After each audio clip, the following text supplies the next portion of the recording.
तो आज की क्लास में अपन शुरू करेंगे ऐसे 220 जिसका नाम है quality control for an audit of financial statements. तो सबसे पहले मैं आपको बता दूं एंगेजमेंट स्टैंडर्ड्स को अपन 4 कैटेगरी के अंदर डिवाइड करते हैं, जिसके अंदर आता है standards on auditing. Second category अपने पास आता है standards on assurance engagement. Third category अपने पास आता है SRE standards on review engagement. और एक अपने पास लास्ट कैटेगरी आता है स्टैंडर्ड्स ऑन रिलेटेड सर्विसेज। तो ये 4 कैटेगरी मिलकर बनता है अपने पास एंगेजमेंट स्टैंडर्ड्स। सबसे पहले अपन जानते हैं ये स्टैंडर्ड्स ऑन ऑडिटिंग क्या होता है। उसके बाद अपने पास आता है स्टैंडर्ड्स ऑन अश्योरेंस एंगेजमेंट। इसके अंदर अपन क्या देखते हैं, इधर प्रोस्पेक्टिव फाइनेंशियल इंफॉर्मेशन से रिलेटेड अपन को उसको क्या करते हैं, इवेल्यूएट करते हैं। और एक अपन देखते हैं प्रोस्पेक्टस के अंदर जो भी अपने प्रो फॉर्मा फाइनेंशियल स्टेटमेंट्स आते हैं उस पर अपन अश्योरेंस प्रोवाइड करते हैं। और साथ ही साथ जो भी अपन ने देखे थे ना सर्विस ऑर्गेनाइजेशन कंट्रोल्स, उससे रिलेटेड जो भी अपन अश्योरेंस देते हैं वो भी इधर आता है स्टैंडर्ड्स ऑन अश्योरेंस एंगेजमेंट में। देखो अश्योरेंस एक ब्रॉड टर्म है जिसके अंदर ऑडिट भी इंक्लूड होता है। पहले क्या होता था, ऑडिट अश्योरेंस के अंदर ही आता था, ठीक है। पर बाद में क्या हुआ, जैसे जैसे ऑडिट का स्कोप बढ़ता गया उसके बाद क्या हुआ, ऑडिट को अलग कर दिया गया और अश्योरेंस में से निकाल दिया गया, ठीक है। तो उसके बाद स्टैंडर्ड्स ऑन ऑडिटिंग एक अलग कैटेगरी बन गया और स्टैंडर्ड्स ऑन अश्योरेंस एंगेजमेंट में अदर अश्योरेंस एंगेजमेंट्स ही बाकी रह गए। उसके बाद अपने पास आता है स्टैंडर्ड्स ऑन रिव्यू एंगेजमेंट। आपने देखा होगा लिस्टेड कंपनी के केस में LR बनता है, लिमिटेड रिव्यू रिपोर्ट, वो आता है स्टैंडर्ड्स रिव्यू एंगेजमेंट के अंदर। और एक अपने पास आता है स्टैंडर्ड्स ऑन रिलेटेड सर्विसेज। इसके अंदर आता है services related to financial statements only, जैसे कि फाइनेंशियल स्टेटमेंट्स का कंपाइलेशन हो गया लास्ट 5 ईयर्स का, या फिर क्या हो सकता है अगर financial statements as per Indian GAAP prepare हो रहे हैं और अब मैनेजमेंट चाहता है कि उसको US गैप के अकॉर्डिंग बनाना है क्योंकि उसको फॉरेन रिपोर्टिंग करना है, तो उस केस में क्या होगा, उस केस में अगर अपन हेल्प करते हैं प्रिपेयरिंग फाइनेंशियल स्टेटमेंट्स, यानी कि अपन क्या करें, कन्वर्शन कर रहे हैं, जो financial statements as per Indian GAAP है अपन उसको कन्वर्ट कर रहे हैं एज पर US गैप। तो यहाँ अपन क्या कर रहे हैं, उसको सिर्फ कन्वर्शन में हेल्प कर रहे हैं, यहाँ अपन ऑडिट नहीं कर रहे। अगर ऑडिट करेंगे तो वो कहाँ आ जाएगा, स्टैंडर्ड्स ऑन ऑडिटिंग में आ जाएगा। तो सबसे पहले मैं आपको ये क्यों बता रहा हूँ एंगेजमेंट स्टैंडर्ड के बारे में, ये सब तो आपको डिटेल में पढ़ना ही है। इसका मैंने आपको ब्रीफ ओवरव्यू इसलिए दिया क्योंकि अपना जो चैप्टर नंबर 1 है जिसका नाम है SA 220 एंड SQC 1, इसके अंदर आपको ये बता रखा है, जो SQC 1 है वो क्या बोलता है। SQC 1 ये बोलता है any engagement must have quality of work. चाहे आप कोई सा भी एंगेजमेंट एक्सेप्ट करो, SAE SRE SRS, इनमें से आप कोई सा भी एंगेजमेंट आप परफॉर्म कर रहे हो उसके अंदर क्या होना चाहिए, क्वालिटी ऑफ वर्क होना चाहिए। वहीं SA 220 क्या बोलता है, SA 220 ये बोलता है जो भी स्टैंडर्ड्स ऑन ऑडिटिंग है, any audit engagement must have quality of work, यानी कि SA 220 के बहुत क्लियर है, इसमें सिर्फ आपको स्टैंडर्ड्स ऑन ऑडिटिंग, जो ऑडिटिंग एंगेजमेंट है सिर्फ उसके बारे में ही बता रखा है। और जो SQC 1 में है ये बोलता है चाहे कोई सा भी एंगेजमेंट स्टैंडर्ड हो वो हर एक एंगेजमेंट पर अप्लाई होता है, ठीक है। Any engagement must have quality of work. और SA 220 ये बोलता है any audit engagement must have quality of work. तो सबसे पहले तो आपको ये समझ में आ गया होगा चैप्टर नंबर 1 आपको बता रहा है क्वालिटी कंट्रोल के बारे में। आखिर अब अपन क्वालिटी कंट्रोल कैसे कर सकते हैं, तो उसके लिए एक आपको बता रखा है क्वालिटी रिलेटेड कंट्रोल्स, क्वालिटी अपन कैसे मेंटेन कर सकते हैं। तो एक तो अपन अगर उसके लिए कंट्रोल्स इम्प्लीमेंट कर दें तो, और दूसरा तरीका अपने पास क्या है, quality related policies and procedures होना चाहिए, तभी अपना जो भी वर्क होगा वो एज पर क्वालिटी वर्क होगा। तो अभी तक अपन ने देखा जो अपने पास SA 220 और SQC 1 है, ठीक है। चैप्टर 1 के अंदर मेन यही 2 चीज़ें SA 220 एंड SQC 1। तो आपको पता चल गया होगा SQC 1 क्या बोलता है, any engagement must have quality of work. Engagement 4 types के होते हैं जो मैंने आपको बता दिया। और SA 220 ये बोलता है any audit engagement must have quality of work. वहाँ अपन क्या देखेंगे, सारे स्टैंडर्ड्स ऑन ऑडिटिंग के बारे में देखेंगे। तो SA 220 के एक ऐसे बोल सकते हो कॉपी पेस्ट है SQC 1 का, यानी कि जो SQC 1 जैसा गाइडलाइंस बताता है हर एक एंगेजमेंट के बारे में, सेम उसी तरीके से SA 220 बना रखा है। बस इसमें बात किसकी होगी, ऑडिट एंगेजमेंट की बात होगी। SQC 1 क्या एक वास्ट है और ऐसे 220 के एंगेजमेंट स्पेसिफिक है ऑडिट से रिलेटेड। तब अगर आप देख सकते हो, अगर आपका फर्म क्या कर रहा है, कोई रिव्यू का काम कर रहा है, रिव्यू से रिलेटेड एंगेजमेंट हो गया, LR वगैरह हो गया, तो उस पर क्या एप्लीकेबल होगा, SQC1 एप्लीकेबल होगा। और वहीं अगर आप क्या कर रहे हो, फर्म क्या कर रहा है, उसके अंदर एक पार्टनर है, डिपार्टमेंट है, वो क्या करता है, सिर्फ ऑडिट से रिलेटेड काम करता है। फॉर एग्जांपल आप मान सकते हो मिस्टर ए जो कि पार्टनर इंचार्ज है फॉर वन कंपनी ऑडिट। किसी भी कंपनी का आप ऑडिट, किसी भी कंपनी का आप नाम अज्यूम कर सकते हो, वो XYZ कंपनी का क्या कर रहा है, ऑडिट कर रहा है। तो उसके लिए क्या एप्लीकेबल होगा, उसके लिए अपने पास ऐसे 220 एप्लीकेबल होगा। तो सबसे पहले आपको बता रखा है ऐसे 220 के बारे में। आज की क्लास में अपन ये स्टार्ट करेंगे ऐसे 220। इसमें अपन एक XYZ कंपनी मानते हैं, ये अपन मान रहे हैं लिस्टेड कंपनी है, ठीक है। अब जैसा कि होता है कि अगर आप कोई भी बड़ी कंपनी देखोगे, बिग 4 वगैरह देखोगे, तो उसके अंदर क्या होता है, एक होता है एंगेजमेंट पार्टनर। सबसे पहले अपने पास होता है एक पर्सन जो कि होता है एंगेजमेंट पार्टनर, यानी कि ये पर्सन क्या करेगा, फाइनेंशियल स्टेटमेंट्स पर साइन करने वाला है। अब इसके बाद क्या होता है, मिस्टर एक पार्टनर है, उसके बाद क्या होता है, पूरे फर्म के अंदर सीनियर मैनेजर होता है 1 2, उसके बाद क्या होता है मैनेजर, आप मान सकते हो मैनेजर 1 2 3, उसके बाद आप बोल सकते हो एसोसिएट मैनेजर होगा, उसके बाद आप बोल सकते हो आर्टिकल वगैरह होंगे, ठीक है। तो ये क्या होती है, आपके लिए बोल सकते हो एंगेजमेंट टीम होती है। इसको आप क्या बोलोगे, पूरा एंगेजमेंट टीम बोलोगे। और जो पर्सन साइन करने वाला है फाइनेंशियल स्टेटमेंट्स पे, वो क्या होता है, एंगेजमेंट पार्टनर होता है। तो यहाँ आपको कुछ एंगेजमेंट पार्टनर की रेस्पॉन्सिबिलिटी बता रखा है, क्या क्या एंगेजमेंट पार्टनर का क्या क्या रेस्पॉन्सिबिलिटी रहेगा। सबसे पहले एंगेजमेंट पार्टनर का रेस्पॉन्सिबिलिटी रहता है to ensure all my team members are independent. Engagement partner को ये इंश्योर करना है जो भी उसके टीम के मेंबर्स हैं, ये क्या एक ऑडिट फर्म के अंदर बता रखा है। फॉर एग्जांपल मैंने आपको बताया था बिग 4 वगैरह, ठीक है। तो उसके अंदर क्या होता है, इस तरीके से होता है। ये पर्सन क्या कर रहा है, मतलब ये फर्म क्या कर रहा है, XYZ कंपनी, लिस्टेड कंपनी का ऑडिट कर रहा है, ठीक है। तो इस केस में अपने पास क्या होता है, एंगेजमेंट पार्टनर ये इंश्योर करेगा to ensure all my team members are independent. सबसे पहले तो ये इंश्योर करना है कि सारे टीम मेंबर्स क्या होने चाहिए, इंडिपेंडेंट होने चाहिए। जो कंपनी एक्ट में क्वालिफिकेशन बता रखी है ऑडिटर के लिए, यानी कि किसी पर्सन के पास शेयर्स वगैरह नहीं होने चाहिए, लोन गारंटी ऐसा वाला केस नहीं होना चाहिए।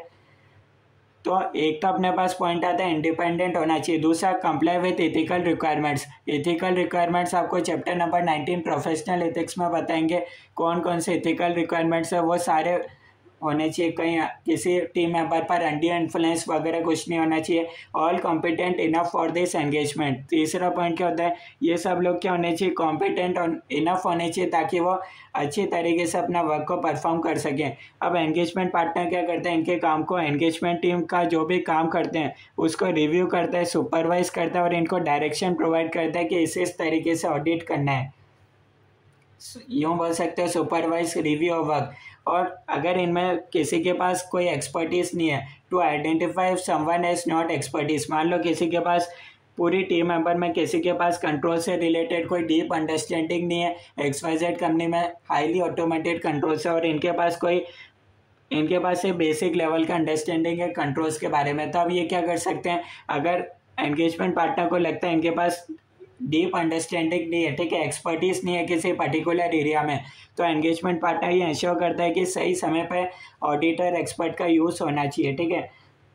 और साथ ही साथ एंगेजमेंट पार्टनर एक और क्या काम करता है, एक्सेप्टेंस एंड कंटिन्यूअस एनालिसिस। यानी कि क्या XYZ कंपनी, लिस्टेड कंपनी का उसको ऑडिट करना चाहिए या नहीं करना चाहिए।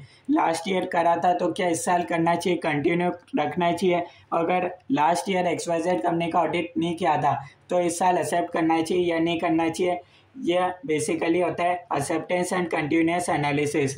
तो यहाँ आपको एंगेजमेंट पार्टनर की रेस्पॉन्सिबिलिटी बता रखा है। अब साथ ही साथ मैं आपको ऐसे 220 के ऑब्जेक्टिव्स भी बता देता हूँ। ऐसे 220 के ऑब्जेक्टिव्स क्या है, सबसे पहला ऑब्जेक्टिव्स है रिपोर्ट जो भी आपकी है, ऑडिट रिपोर्ट है, वो should be appropriate in the circumstances. यानी कि आप बोल सकते हो जो आपकी रिपोर्ट है, ऑडिट रिपोर्ट, वो क्या होनी चाहिए, अप्रोप्रिएट होना चाहिए in the circumstances. For example आपने सब काम करने के बाद बोला क्लीन है, क्लीन ओपिनियन है, तो वो क्लीन रिपोर्ट अप्रोप्रिएट होना चाहिए। फॉर एग्जांपल आपने सब काम करने के बाद बोला ये ऑडिट रिपोर्ट में मॉडिफाइड आना चाहिए, तो वो मॉडिफाइड रिपोर्ट अप्रोप्रिएट आना चाहिए, कहीं गलत नहीं होना चाहिए। ऐसा नहीं होना चाहिए कि आना चाहिए था मॉडिफाइड और आपने क्या दे दिया, क्लीन ओपिनियन दे दिया, तो ऐसा नहीं होना चाहिए था। कहीं ना कहीं फिर वो क्या हो जाएगा, ऑडिट रिस्क कहलाएगा, ठीक है।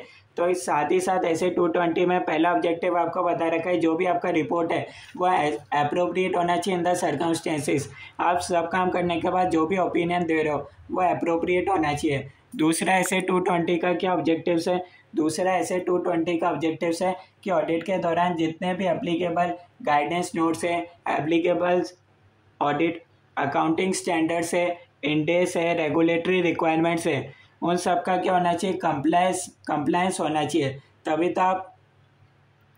तो आप क्वालिटी मेंटेन करोगे। पहला क्या ऑब्जेक्टिव्स बता रखा था, आपका रिपोर्ट अप्रोप्रिएट होना चाहिए इन द सर्कमस्टेंसेस। दूसरा बता रखा है कि ऑडिट के दौरान मतलब जितने भी आपका एप्लीकेबल गाइडेंस नोट्स एप्लीकेबल होते हैं, ऑडिटिंग स्टैंडर्ड्स, इंडेस, रेगुलेटरी रिक्वायरमेंट्स होते हैं, उन सबको कंप्लायंस करना जरूरी है, ठीक है। तभी फिर आपका क्या कहलाएगा कि आपने सही तरीके से क्वालिटी मेंटेन करा है।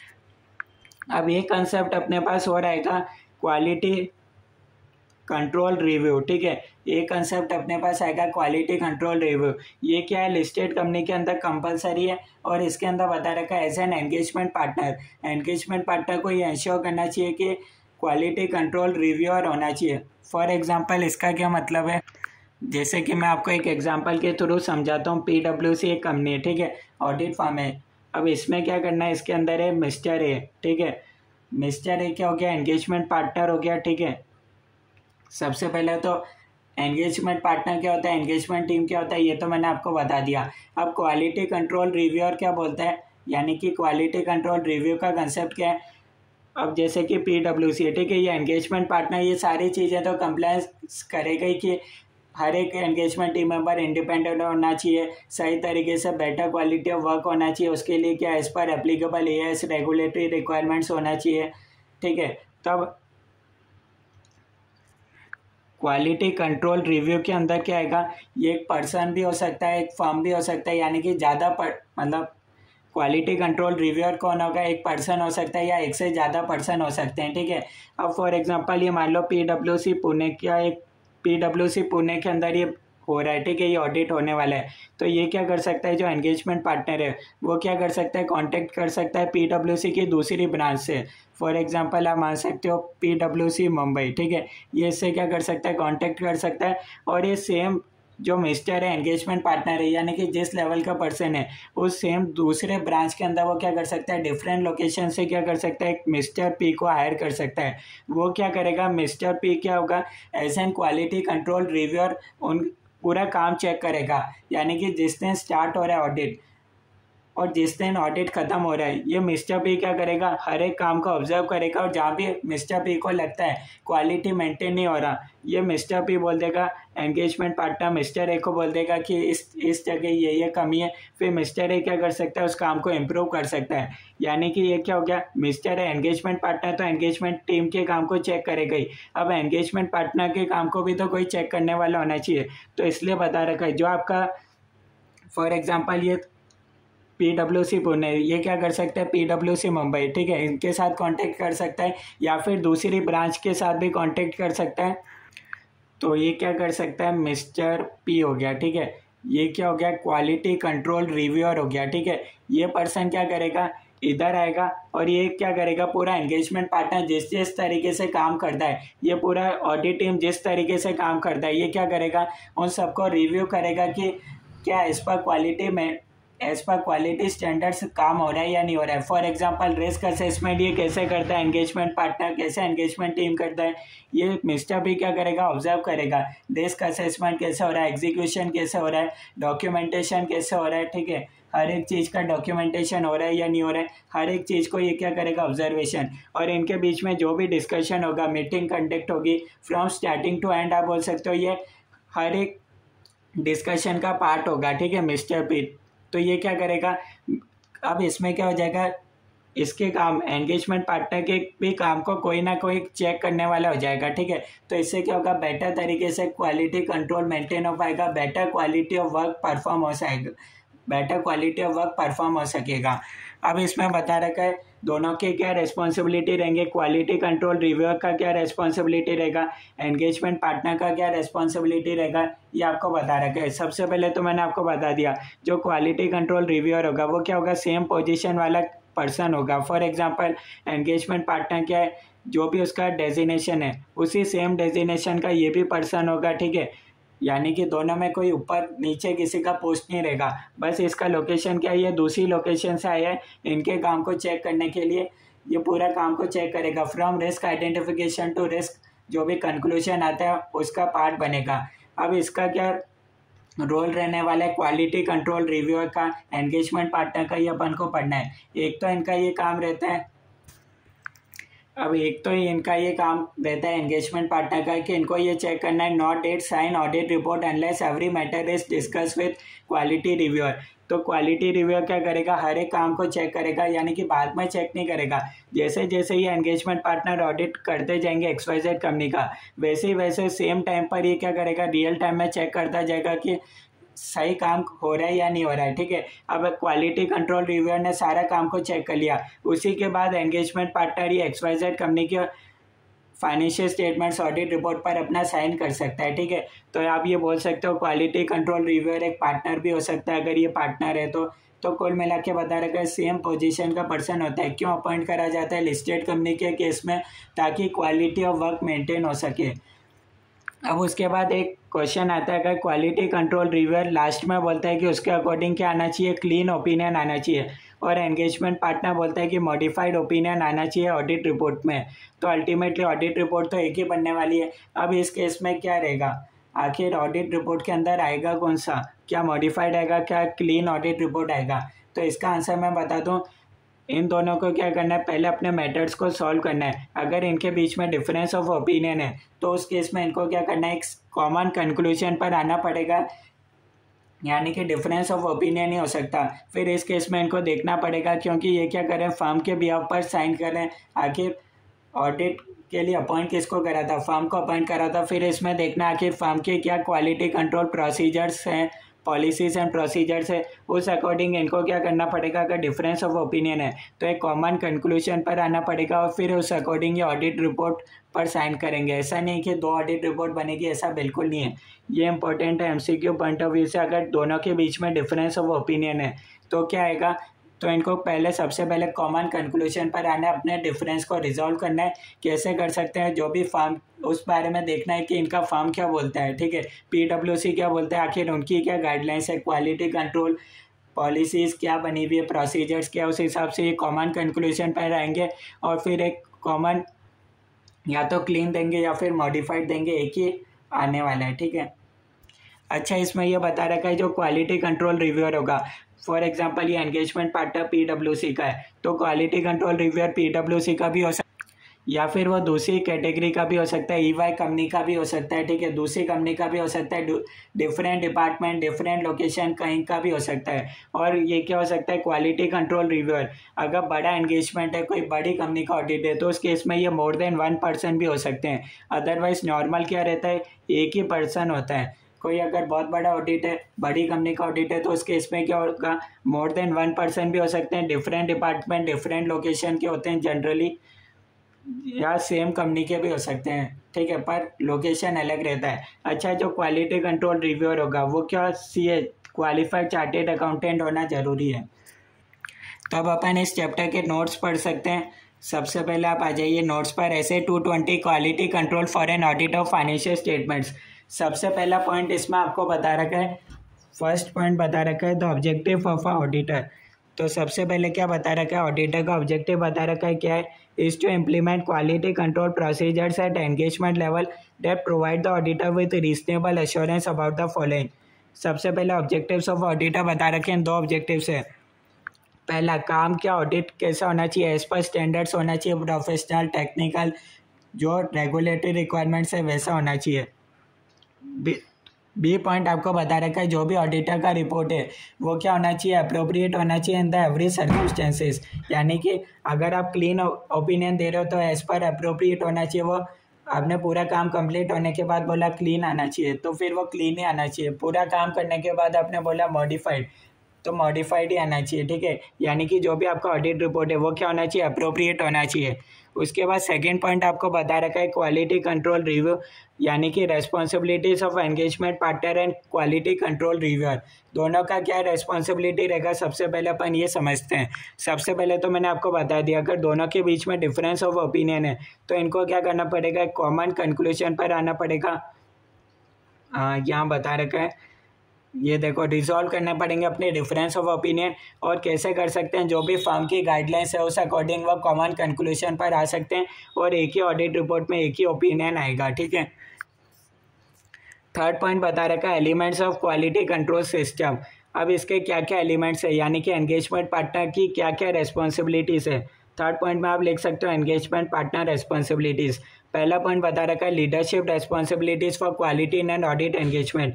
मैंने आपको बताया था ना, for example XYZ company, listed company का ऑडिट हो रहा है, तो उस केस में क्या होगा, इन्होंने फॉर एग्जांपल PwC को अपॉइंट करा होगा, तो इसके अंदर क्या होगा, एक मिस्टर होगा, वो क्या होगा, एंगेजमेंट पार्टनर होगा। उसके बाद क्या होगा, एसोसिएट मैनेजर, मैनेजर, आर्टिकल, ये सब क्या कहलाएंगे, एंगेजमेंट टीम कहलाएंगे। जो पर्सन साइन करेगा वो हो जाएगा एंगेजमेंट पार्टनर। तो एंगेजमेंट पार्टनर की रेस्पॉन्सिबिलिटी आपको बता रखे हैं। पहला रेस्पॉन्सिबिलिटी क्या है, for overall quality on each audit engagement his actions and appropriate messages to other members should clearly emphasize on the overall quality। for example, अगर एंगेजमेंट पार्टनर को बीच में लगता है कि यार कोई भी टीम मेंबर क्या है, उसके पास वो इंडिपेंडेंट रिक्वायरमेंट्स को मीट नहीं कर पा रहा है, या फिर उसके थ्रेट टू इंडिपेंडेंस एग्जिस्ट कर रहा है, self review threat, familiarity threat, ऐसा कोई सा भी थ्रेट एग्जिस्ट करता है, तो उसको क्या करना पड़ेगा, उसको करना चाहिए engagement partner should take the responsibility for overall quality on each audit engagement his actions. उसको क्या करना चाहिए, करेक्ट टाइम पर एक्शन लेके उस थ्रेट को एलिमिनेट करना चाहिए। फॉर एग्जाम्पल बता रखा है performing work that complies with professional standards and regulatory requirements, work as per standards होना चाहिए। ये किसका रेस्पॉन्सिबिलिटी, एंगेजमेंट पार्टनर का, ठीक है। सेकंड पॉइंट बता रखा है issuing audit report that are appropriate in circumstances, जो भी आपका ऑडिट रिपोर्ट है वो क्या होना चाहिए, अप्रोप्रिएट होना चाहिए। थर्ड पॉइंट बता रखा है complying with firm's quality control policies and procedures, जो भी आपके फर्म की पॉलिसीज है उस अकॉर्डिंग कंप्लाई करना चाहिए। ensuring that engagement team members are able to raise concerns without fear of reprisals, यानी कि अगर किसी भी आर्टिकल को लगता है कि इस जगह कोई फ्रॉड वगैरह उसको कुछ मिस स्टेटमेंट मिलता है, तो वो क्या विदाउट एनी फियर वो कम्युनिकेशन कर सकता है। ये भी एंगेजमेंट पार्टनर को एंश्योर करना है, ठीक है। ये 4 पॉइंट्स बता रखे हैं लीडरशिप रेस्पॉन्सिबिलिटीज़, आखिर कैसा लीडर होना चाहिए उसके क्वालिटीज़ बता रखे हैं, ठीक है। एज पर स्टैंडर्ड्स होना चाहिए, सेकंड बता रखा है ऑडिट रिपोर्ट अप्रोप्रिएट होना चाहिए, थर्ड फर्म की पॉलिसीज़ को मीट करता हुआ होना चाहिए, फोर्थ बता रखा है विदाउट एनी फियर होना चाहिए, ठीक है। बी पॉइंट बता रखा है रिलीवेंट इथिकल रिक्वायरमेंट्स। अब अगर एंगेजमेंट पार्टनर को इंश्योर करना है जो भी उसके टीम मेंबर्स हैं वो थ्रेट टू इंडिपेंडेंस, उनका वो एकदम इंडिपेंडेंट होने चाहिए, उनके थ्रेट कोई भी एग्जिस्ट नहीं करना चाहिए। अगर कोई थ्रेट एग्जिस्ट करता है तो उसको एलिमिनेट कर देना चाहिए। फॉर एग्जांपल, अगर कोई एंगेजमेंट टीम मेंबर्स के पास किसी कंपनी के उसी XYZ कंपनी के शेयर्स है तो ऐसा नहीं होना चाहिए, उसको ये इंश्योर करना है, ठीक है। उसको क्या करना है, सारी टीम मेंबर से एक डॉक्यूमेंटेशन, एक पेपर से पूछते हैं क्या XYZ कंपनी के किसी के पास, एंगेजमेंट टीम मेंबर्स के पास उस कंपनी के स्पेसिफिक शेयर्स तो नहीं है और लोन गारंटी वगैरह ऐसा तो कोई केस नहीं है, ठीक है। जो भी आपको बता रखे हैं, ठीक है। एलिमिनेट करना, अगर कोई थ्रेट एग्जिस्ट करता है तो उसके लिए सेफगार्ड्स इंप्लीमेंट करने, वो ऐसा भी हर एक पार्टनर्स, हर एक अपने टीम मेंबर से लिखवा सकते हैं अगर वो इस कंपनी के शेयर खरीदते हैं। तो सबसे पहले किसको बताना है, एंगेजमेंट पार्टनर को बताना है कि जब भी वो ऐसा काम कर रहे हैं तो सेफगार्ड्स इंप्लीमेंट करने, विड्रॉ कर सकते हैं अगर कोई थ्रेट एग्जिस्ट करता है तो फिर वो क्या कर सकते हैं, उस एंगेजमेंट से ही विड्रॉ कर सकते हैं, उस एंगेजमेंट टीम मेंबर को हटा सकते हैं, या फिर अगर पूरी टीम के अंदर ही इंडिपेंडेंट थ्रेट है तो फिर वो विड्रॉ कर सकते हैं फ्रॉम द एंगेजमेंट। ये सब किसकी रेस्पॉन्सिबिलिटी, एंगेजमेंट पार्टनर की। थर्ड पॉइंट बता रखा है एक्सेप्टेंस एंड कंटिन्यूस एनालिसिस करना एज पर SA 300। क्या लास्ट ईयर हमने XYZ कंपनी का ऑडिट करा था तो क्या इस साल करना चाहिए, लास्ट ईयर हमने नहीं करा था तो क्या इस साल एक्सेप्ट करना चाहिए। पूरा प्रॉपर देखना है कहीं कोई डायरेक्टर डिसक्वालीफाइड वगैरह तो नहीं है, तो ये सब आता है एक्सेप्टेंस एंड कंटिन्यूस एनालिसिस के अंदर। ये SA 300 का में अपन ने ऑलरेडी पढ़ा था। डी पॉइंट आता है human resources, assignment of engagement team.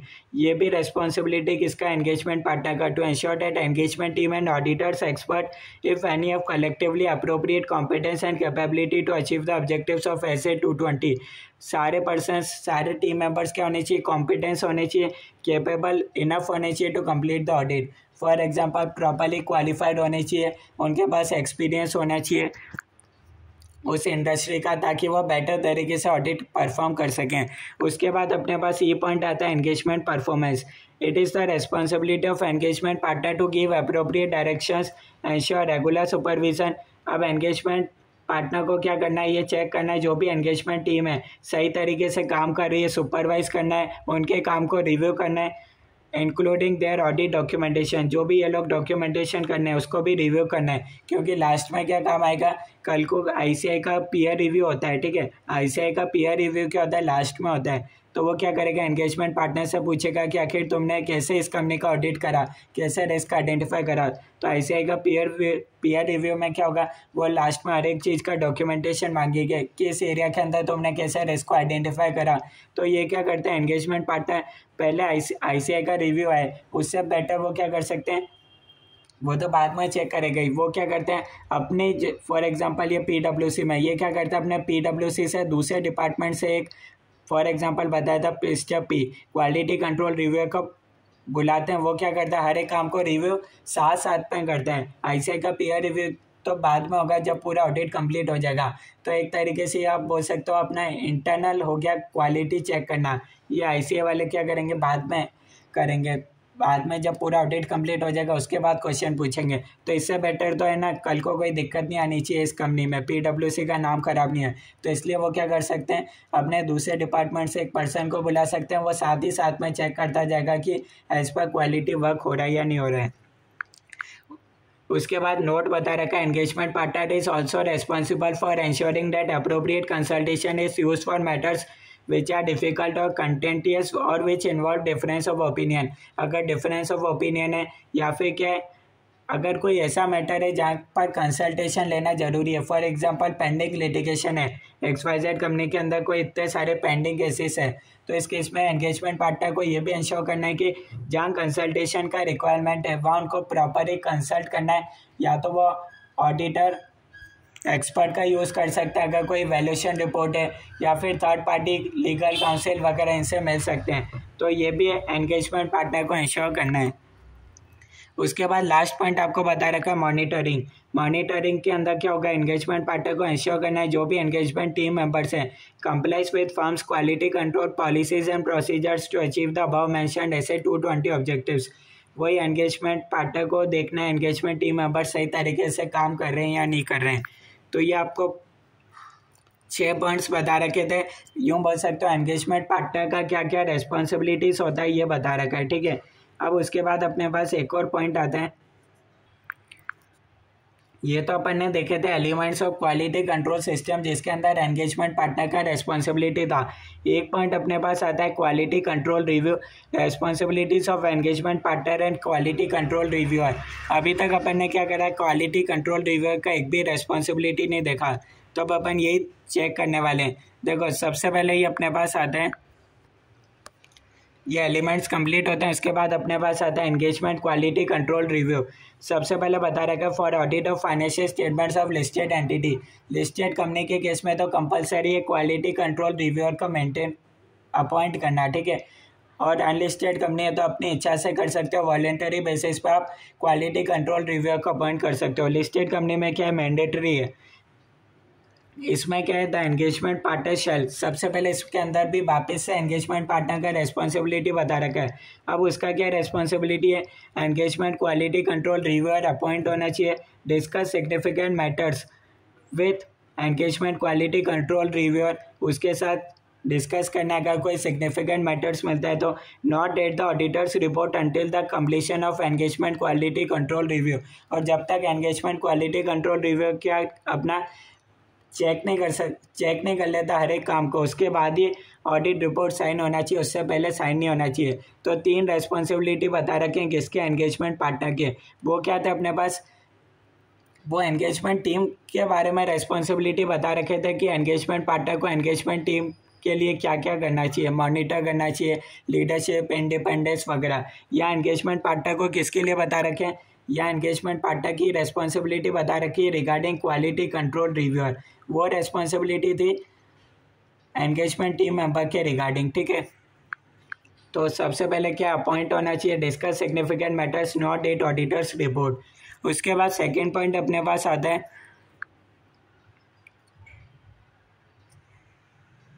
अब सेकंड पॉइंट में बता रखा है एंगेजमेंट क्वालिटी कंट्रोल रिव्यूअर।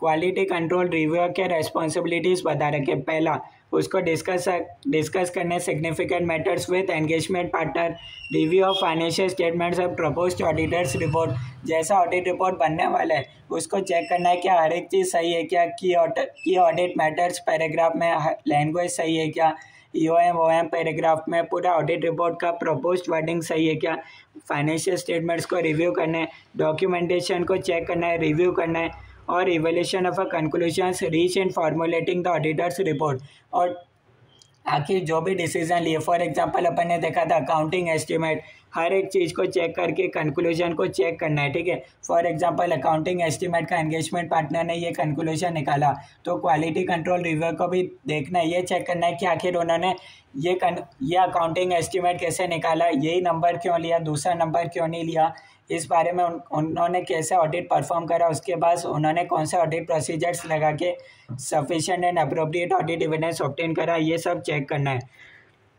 उसके बाद आपको और बता रखा है, ये 4 पॉइंट्स तो है ही, उसके साथ देखना है फर्म इंडिपेंडेंट है क्या, और या फिर देखना है अप्रोप्रिएट कंसल्टेशन लिया है क्या, ठीक है। जहाँ ऑडिटर एक्सपर्ट का यूज़ होना चाहिए था क्या वहाँ ऑडिटर एक्सपर्ट को हायर करा क्या, हर एक चीज़ का ऑडिट डॉक्यूमेंटेशन होना चाहिए, ठीक है, from the date of starting to ending date. हर एक चीज़ का जो भी आपके जजमेंट्स वगैरह, हर एक चीज़ का जो भी आप कंक्लूजन पर पहुँचे, कैसे किस बारे में कौन से एरिया में कैसे कंक्लूजन पर पहुँचे, इन सब का क्या होना चाहिए, डॉक्यूमेंटेशन होना चाहिए। उसके बाद डिफरेंस ऑफ ओपिनियन अपन ने देख ही लिया था, डॉक्यूमेंटेशन में बता रखा है हर एक चीज़ का डॉक्यूमेंटेशन होना चाहिए। क्या फर्म ने इंडिपेंडेंस रिक्वायरमेंट्स का कंप्लायंस करा क्या, acceptance and continuous relationship engage, acceptance and E&C analysis perform करा क्या, ऑडिटर एक्सपर्ट का यूज़ करा क्या, क्या कोई इश्यूज आइडेंटिफाइड हुए क्या विद रिलेवेंट एथिकल रिक्वायरमेंट्स। साथ ही साथ ये किसको करना है, एंगेजमेंट पार्टनर को डॉक्यूमेंटेशन करना है, ये 4 पॉइंट्स। और बाकी का काम किसको डॉक्यूमेंटेशन करना है, क्वालिटी रिव्यू को भी डॉक्यूमेंटेशन करना है कि आखिर उसने क्या, the procedures required by the firm policies on engagement quality control review have been perform. क्या क्वालिटी कंट्रोल रिव्यूअर का वही है, सारे हर प्रोसीजर सही तरीके से हुए क्या, फर्म की पॉलिसी सही है क्या, engagement quality review has been completed before date of auditor's report. Audit report sign होने से पहले क्या उसने अपना काम कंप्लीट कर लिया था क्या। थर्ड पॉइंट बता रखा है, reviewer is not aware of any unresolved matters. कोई भी ऐसा मैटर नहीं बचा जो कि अनरिजॉल्व हो। तो यहाँ आपको बता रखे हैं एंगेजमेंट क्वालिटी कंट्रोल रिव्यूअर का क्या काम बनता है, क्या एंगेजमेंट पार्टनर का रेस्पॉन्सिबिलिटी है।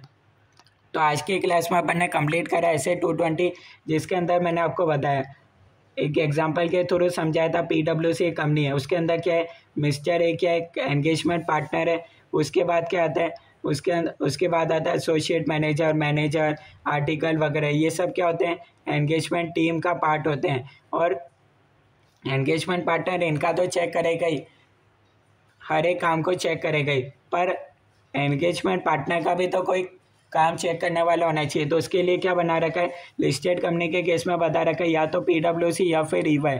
दूसरी कंपनी से आप क्या कर सकते हो, एक क्वालिटी कंट्रोल रिव्यूअर को हायर कर सकते हो। वो क्या करेगा, फॉर एग्जांपल मिस्टर पी इसका काम को चेक करेगा फ्रॉम जिस दिन वो काम करना शुरू करें, जिस दिन उनका काम ख़त्म होता है, फ्रॉम स्टार्टिंग टू एंड वो लाइव तरीके से उनके काम को चेक करेगा, ताकि जब एंगेजमेंट पार्टनर मिस्टर ए का ICAI वाले पीयर रिव्यू हो, लास्ट में ICAI का पीयर रिव्यू होता है जब पूरा ऑडिट रिपोर्ट बन जाता है, फिर वो डॉक्यूमेंटेशन चेक करते हैं कि उन्होंने हर एक चीज़ का डॉक्यूमेंटेशन करा, किस जगह कैसे कंक्लूजन पर पहुँचे, ताकि इनको फिर बाद में कोई दिक्कत नहीं आए, इनका रेपुटेशन ख़राब नहीं होता। इसलिए ये क्या करते हैं, सेम अपने डिफरेंट डिपार्टमेंट से क्या करते हैं, डिफरेंट लोकेशन से वगैरह वो एक क्वालिटी कंट्रोल रिव्यूअर को हायर करते हैं।